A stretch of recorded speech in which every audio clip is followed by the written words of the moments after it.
kanilipan sa mga unprogrammed funds at mga proyekto na din natin. Bakit yan ang pinaprioritize? Bakit kinainuunan, mga infrastructure project, mga stock of investment, and interestingly, sa taon, bago mag-eleksyon.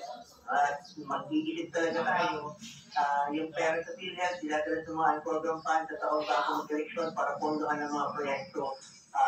89 billion pesos po yun, no, na pwede sanang nagagamit for additional coverage para sa mga pasyente na dadala sa program fund. Bakit? No? At ito na ba ang magiging trend? No? Is this the new tap?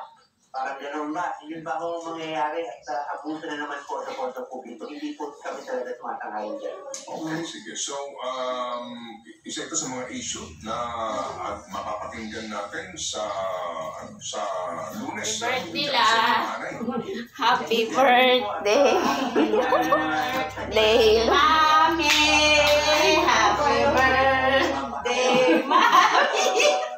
Happy birthday. Happy birthday. Happy birthday to you.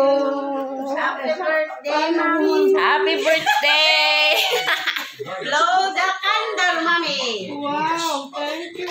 Blow. Sakit likod ko. Sige, May. Blow, blow, blow.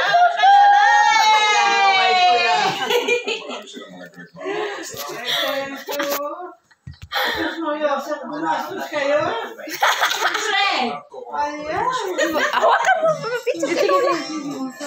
Thank you.